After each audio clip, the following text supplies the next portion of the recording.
రంగయ్య గారికి బీసీ అధ్యక్షుడు పార్లమెంట్ కి మా చిన్నాయన వాల్మీకి వడముద్దల రంగయ్య గారికి వేదిక అలంకరించిన పెద్దలకు వివిధ ప్రాంతాల నుంచి ఇక్కడికి వచ్చేసిన పెద్దలందరికీ మరి దాంతో పాటు మన కందికుంట వెంకటప్రసాద్ గారికి తిప్పయ్య స్వామి గారికి అదే రకంగా అంబికా లక్ష్మీనారాయణ గారికి అదే రకంగా మా వెంకటన్నకు కోదలయ్య గారికి మరి అదే రకంగా మా గంగకుంట రమణ గారికి మరి వేదిక అలంకరించిన వివిధ పెద్దలందరికీ కూడా పేరు పేరు నమస్కారాలు తెలియజేస్తున్నాను.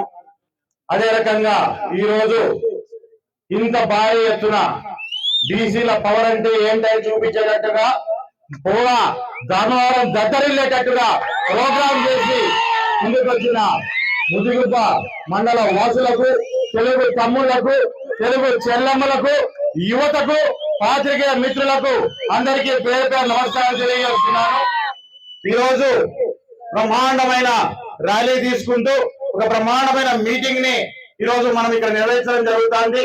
అందులో భాగంగా పెద్దలందరూ కూడా ఈ మీటింగ్ లో పాల్గొన్న పెద్దలందరూ కూడా ఇంతవరకు మన బీసీలకు జరుగుతున్న అన్యాయం ఏంటి, గతంలో ఏ రకంగా తెలుగుదేశం పార్టీలో మన బీసీలకు పెద్దపీట వేస్తూ మనల్ని ముందుకు తీసుకెళ్లారనే విషయంగా కూడా ప్రతి ఒక్కరూ చెప్పడం జరిగింది.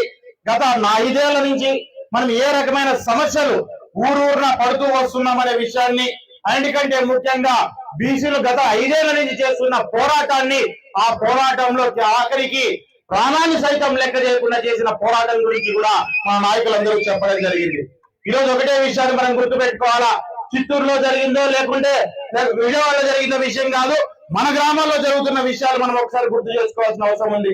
ఈరోజు ఎన్నో ఊర్లలో ఈరోజు భూములకు కావచ్చు, లేకపోతే మాట్లాడితేనో గతంలో ఇంటాంటివి తెల్ల బట్టేసినా మంచి చెప్పులు వేసినా గానీ ఇలా కుళ్ళుకుంటా ఉన్నారు అని చెప్పి అటువంటి పరిస్థితులు తిరిగి ధర్మవరంలో ఇంకా ఈ రోజుకి చూడాల్సిన పరిస్థితులు వస్తున్నాయంటే ఒక్కసారి ఆలోచన చేసుకోండి. ఈ రోజు మనం ధర్మవరం టౌన్ ని చూద్దాం.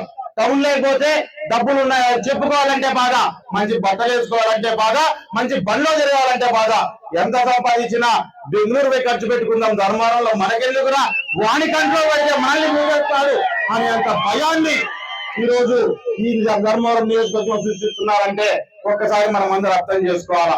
ఇన్ని రోజులుగా బాధలు పడ్డాం, ఇబ్బందులు పడ్డాం, అన్ని సమస్యల్ని ఎదుర్కొన్నాం ధైర్యంగా. కానీ ఈ రోజు ప్రతి బీసీ సోదరుడు అడుగు బయటకేసి ధైర్యంగా ముందుకు రావాల్సిన అవసరం ఈ ధర్మవరానికి ఏర్పడిందనే విషయాన్ని దయచేసి ప్రతి ఒక్కరు గుర్తు పెట్టుకోవాల్సిన అవసరం ఉంది. ఈ రోజు ఏ చరిత్ర గురించి మాట్లాడుకున్నా ఒకటి ఏ రకంగా లేచాము, ఏ రకంగా పడ్డాము, మరి ఏ రకంగా లేస్తాము అనే విషయం గురించి మనం మాట్లాడుకోవాలి. ఈ రోజు మన భారతదేశం గురించి మనం మాట్లాడుకున్నట్లయితే ఈ అఖండ భారతదేశం గురించి అతి గొప్పగా మనం మాట్లాడుకుంటాం. ఎక్కడికి వెళ్ళినా వేరే దేశాలకు పోయిన బ్రహ్మాండంగా మాట్లాడతారు.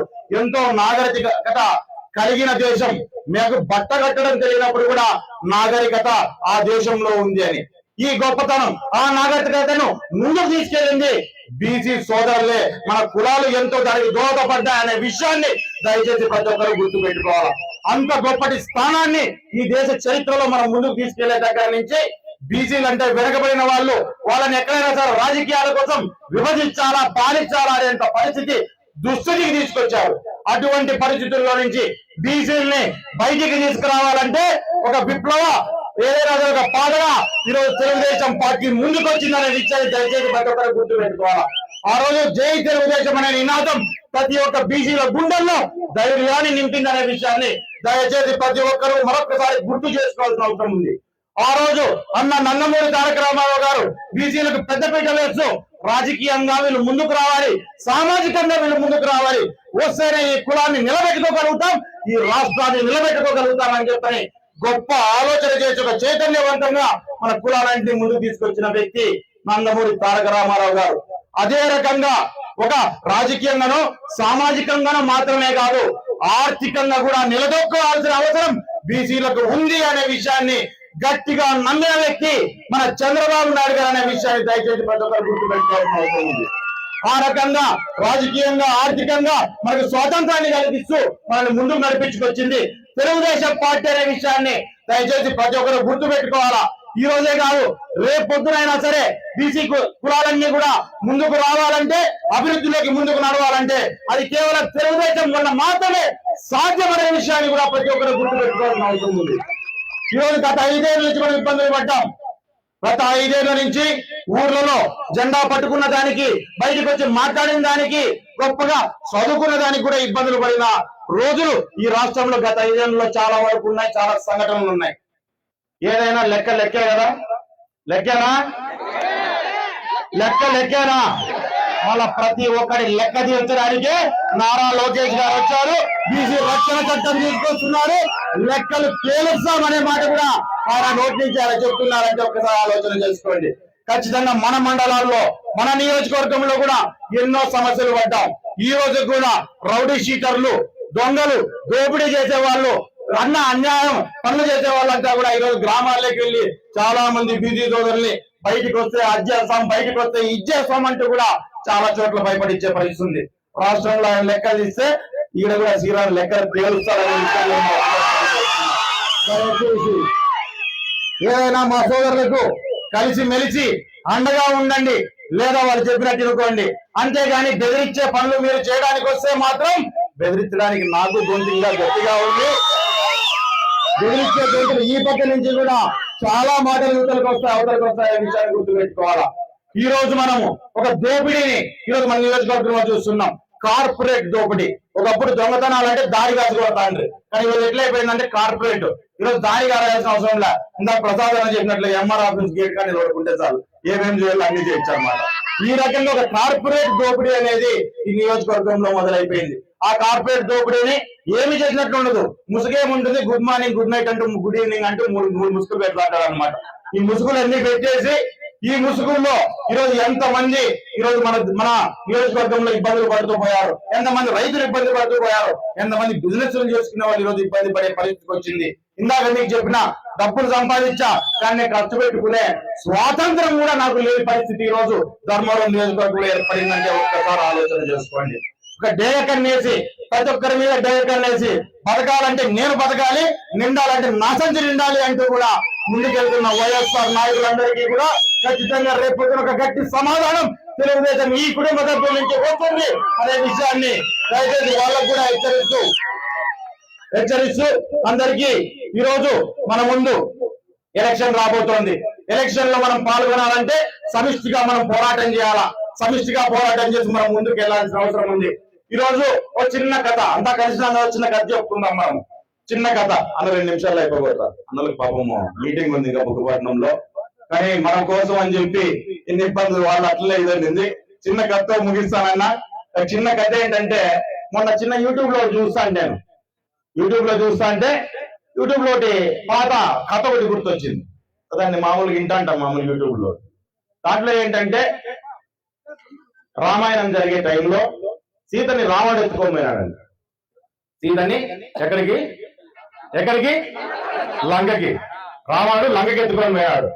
అప్పుడు ఏమైంది, ఆంజనేయ స్వామితో రాముడికి పరిచయం అయింది. పరిచయం అయినాక నా భార్య అడుగుందో చూడప్ప, ఎదిగి పెట్టప్ప అని చెప్పి రాముడు అడిగినాడు. అడిగినప్పుడు ఆంజనేయ స్వామి ఏం చేసినాడు, అయ్యో స్వామి పాపము నాకు చాలా మిత్రుడు, భక్తి స్వామి అంటే అంత ఉంది కాబట్టి లేదు నేను ఎదిగి పెడతాను స్వామి అని చెప్పని ప్రపంచం అంతా తిరుగుకుంటూ పోయినాడట. ఎదుక్కుంటా పోతా అంటే మధ్యలో ఒక సముద్రం మీద పోతా అన్నప్పుడు ఒక బ్రహ్మరాక్షసు బయటకు వచ్చింది.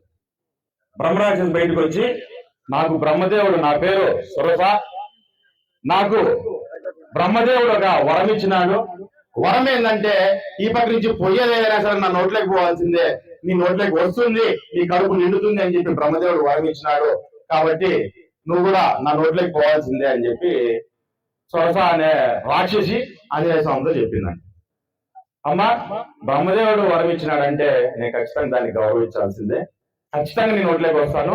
కానీ నేను ఫస్ట్ పోయి, నాకు మా స్వామి ఇట్లా సీతామేడను కనుక్కొని రమ్మన్నాడు, నేను ఫస్ట్ ఆయన ఎదుక్కొని వచ్చి మళ్ళా వచ్చి నీ నోట్లో పడతానమ్మా, మింగి ఏం చెప్తావో చెయ్యి అని చెప్పి ఆయన చెప్పాడు. చెప్తేనే అటు సమస్య లేదు, నేను మింగాల్సిందే, నేను ఈరోజు నా కడుపు నిండాల్సిందే అనింది. నువ్వు నన్నే మింగాల్సిందా, చూడు నేను పెరుగుతానని చెప్పని ఒకేసారి 1 కిలోమీటర్ ఎత్తు పెరిగిపోయినాడు. రాక్షసి ఏం తక్కువ, నేనేం తక్కువ, నేను ఇంకో కిలోమీటర్ ఎత్తు పెరుగుతాను. నువ్వు కిలోమీటర్ అయిపోయి నేను 10 కిలోమీటర్లు పెరుగుతాను. ఆంజనేయ స్వామి మళ్ళీ పెరిగినాడు. ఆంజనేయ స్వామి 10 కిలోమీటర్లు పెరిగితే రాజేష్ కూడా ఇంకా 10 కిలోమీటర్లు పెరిగింది. ఇంకా ఆంజనేయ స్వామికి అర్థమయ్యి ఈడు ఇగోకి పోయేది మనకి మంచి పద్ధతి కాదని చెప్పని బొట్టు నేల సైజుకి వచ్చినాడంట. వచ్చి అక్కడ నోట్లో పెట్టి బయటకు వచ్చేసినాడు. ఏమ్మా సాటిస్ఫై అయినా నువ్వు అని. సాటిస్ఫై అయినా అమ్మా అని ఆయమ ఇదంతా చూసిన తర్వాత ఆంజనేయ స్వామి ఆలోచన చూసిన తర్వాత వాస్తవమే చాలా ఇగోకు పోయినా నేను కూడా చెప్పి నేను సాటిస్ఫై అయ్యా. నువ్వు నా కడుపులో పోయిన కడుపు నిండడం వలన కాదు, నువ్వు చేసిన పని వలన ఈరోజు సొరసాని నేను ఒక అహంతో సమానం అయిపోయినాను. ఆ అహాన్ని పక్కన పెట్టుకోవాలి, ఆ పక్కన పెట్టడం నేను మర్చిపోయాను కాబట్టి నీతో పోటీ పడుతూ వచ్చినాను, నన్ను క్షమించు సీతమ్మ మా పక్కన చూడు పాటలు పోయిరాపు అని చెప్పి ఇట్లా ద్వార చూసి పంపించినంత. దీంట్లో ఒక విషయాన్ని మనం బాగా గుర్తు పెట్టుకోవాలి. మనము కార్యం అనేది మన కళ్ళ ముందర కనపడుతున్నప్పుడు చిన్న చిన్న డైవర్షన్స్, ఈగోలు, అహాలు అనేటివి 2 రోజులు మనం పక్కన పెట్టాల్సిన అవసరం ఉంది. దయచేసి మీరు అందరూ పెట్టుకోవాలి. అదే మనల్ని ముందుకు నడిపించేది. అహాన్ని పక్కన పెట్టుకొని చిన్న చిన్న ఈగోల్ని పక్కన పెట్టేస్తే మనం ముందుకు పోగలుగుతాం. ఇప్పుడు చెప్పిన కథలో ఒకసారి ఆలోచన చేసుకుందాం. ఆంజనేయుడి పేరు ఎక్కువ మంది విన్నారా? ఎంతమంది విన్నారు ఆంజనేయుడి పేరు? ఎవరు వాళ్ళకి లేదా? ఇట్లా ఆంజనేయుడి పేరు లేదా? ఆంజనేయుడి పేరు మీరు అందరూ విన్నారు. సొరస ఈ పేరు ఎంతమంది విన్నారు చెప్పండి? ఎవరు వినలేదా? ఎందుకు ఈ పేరు వినపడుతుంది, ఈ పేరు వినపడట్లేదంటే ఇట్లాంటి ఎన్నో కథల్లో ఆయన ఎక్కడికక్కడ తగ్గి నేర్పుతో ముందుకు వెళ్ళాడు కాబట్టి ఆయన పేరు మనం ఎన్నిసార్లు వినాల్సి వచ్చింది. ఇంకా అదే అహంతో ముందుకు వెళ్ళింది కాబట్టి ఆ రాక్షసి పేరు మనం వినాల్సిన అవసరం రాలేదు. కాబట్టి ఏ నాయకుడైనా సరే తగ్గి అనుకుని అందరితో అనుకూలంగా మనం ముందుకు పోతేనే గొప్ప నాయకులుగా పేరు తెచ్చుకోగలుగుతామనే విషయాన్ని దయచేసి ప్రతి ఒక్కరు గుర్తు పెట్టుకోవాలా. చిన్న చిన్న ఉంటాయి. మన అహం అనేది ఎప్పుడు చూపిద్దామంటే రేపు పొద్దున పనులు జరిగేటప్పుడు నేను చెప్పిన తక్కువ పనులు జరిగినాయి, వాళ్ళు చెప్పిన ఎక్కువ పనులు జరిగినాయని చెప్పి కొట్లాడదాం. ఆ రోజు కొట్లాడుకుందాం. దేశంలో ప్రపంచంలో ఎక్కడా లేని టైం అంతా మన దగ్గర ఉంటుంది, అప్పుడు కొట్లాడుకుందాం. కానీ ఈ పొద్దు మన ముందు ఉన్న ఈ 2 నెలల సమయం మాత్రము పూర్తిగా దయచేసి మీరందరూ కూడా గ్రామాల్లోకి వెళ్ళాలా, అందరినీ కలుపుకోవాలా. చిన్న చిన్న విభేదాలంటే పక్కన పెట్టాలా. ఈ విభేదాలు మనం సాధించుకోవాలంటే కూడా మనకు గవర్నమెంట్ రావాలా, ఇక్కడ తెలుగుదేశం జెండా ఎగరాలి అనే విషయాన్ని దయచేసి ప్రతి ఒక్కరు గుర్తు పెట్టుకోవాల్సిందిగా మిమ్మల్ని అందరినీ కోరుకుంటూ, ఖచ్చితంగా ఎన్నో ఇబ్బందులు పడుతూ ఈ 4.5 సంవత్సరాల నుంచి మనం ముందుకు వచ్చాం. ప్రతి ఇబ్బందులకి మనకు ఒక సమాధానం అనేది రేపు పొద్దున కనపడబోతుంది అనే విషయాన్ని మీకు అందరికీ ఒకసారి గుర్తు చేస్తున్నా. దాంతో పాటు మొన్న ఒక చిన్న విషయం ఏంటంటే మొన్న పాదయాత్ర చేసినాం మేము. ఎక్కడ ధర్మవరం పట్టణంలో పాదయాత్ర చేస్తే 5 రోజులు అడిగి పోతా అంటే ప్రజలు అడుగుతున్నారు, ఏంపా ఎలక్షన్లు వచ్చేసినాయి అప్పుడే తిరుగుతున్నారు అని చెప్పని. లేదమ్మా ఎలక్షన్ కాదంటే ఇంకా 2-3 నెలలు పడుతుంది, ఇంకా మేము ఒకసారి అందరినీ అక్కడ కలిసిపోదామనే అవకాశంలో ఇంకా సమస్యలు తెచ్చుకున్నామనే ఆలోచనతో ఈ రోజు ఈ కార్యక్రమాన్ని పెట్టినామంటే అయ్యో ఎలక్షన్లు వచ్చినాయేమో అనుకున్నాము. ఎప్పుడప్ప కానీ రేపు మన్నాడు వచ్చినా కానీ రెడీగా ఉన్నాం మేము తెలుగుదేశానికి ఓటు వేయడానికి అని చెప్పి వాళ్ళు చెప్తున్నారు. ఈ రోజు ప్రతి సామాన్యుడు కసి ఏ రకంగా తీర్చుకుంటాడంటే ఈ రోజు లోపలికి వెళ్ళి ఈవీఎంలో ఆ బటన్ మీద గట్టిగా గుద్దుతూ తన కసిని తీర్చుకొని బయటకు వచ్చి థమ్స్అప్ అని చెప్పి గెలుస్తానమని చెప్పిపోవడంలో ఆ కసి తీర్చుకోవడానికి ప్రతి సామాన్యుడు సిద్ధంగా ఉన్నాడు. వాళ్ళకి అవకాశం ఇవ్వాల్సిన పరిస్థితి ఈ పచ్చకండ వాడికి ఉంటుందనే విషయాన్ని దయచేసి ప్రజలు గుర్తు పెట్టుకోవాలని మీకు అందరికీ తెలియజేస్తూ, ఈ రోజు ఇంత బ్రహ్మాండంగా ఒక పిలుపు మేరకే అందరూ కలిసి ఈ ప్రోగ్రామ్ ని మీరంతా ఆర్గనైజ్ చేసినారు. బ్రహ్మాండమైన ఆర్గనైజేషన్ వల్ల ఈరోజు బ్రహ్మాండమైన ర్యాలీ చేసి ఇంత బ్రహ్మాండంగా ఒక మీటింగ్ పెట్టుకొని నాయకులందరికీ కూడా తగిన గౌరవాన్ని మనం కూడా ఈ రోజు ఇచ్చి మనం పంపిస్తున్నందుకు ఇందులో ఇన్వాల్వ్ అయిన ఆర్గనైజర్స్ అందరికీ కూడా పేరు పేరున కృతజ్ఞతలు తెలుపుకుంటున్నారు. అది దాంతో పాటు యువతంతా కూడా ఈరోజు కలిసి ముందుకు వచ్చి బ్రహ్మాండమైన ర్యాలీ తీసి ముందుకు వచ్చింది. వాళ్ళందరికీ కూడా పేరు పేరున ధన్యవాదాలు తెలియజేసుకుంటూ ఈ ఉత్సాహాన్ని ఇంకో 2 నెలలు మనం కంటిన్యూ చేసి ఖచ్చితంగా రాబోయే ఎలక్షన్లలో ఇక్కడ ఖచ్చితంగా మరొకసారి ఎమ్మెల్యే గానీ ఇటువంటి ర్యాలీ కూడా మనం తీసుకుంటామని చెప్పి కూడా చూపిస్తారని చెప్పి అందరి దగ్గర ఆలోచిస్తూ ఈ అవకాశాలు ఇచ్చినందుకు మీకు అందరికీ పేరు పేరున ధన్యవాదాలు తెలియజేసుకుంటూ సెలవు తీసుకుంటున్నాను.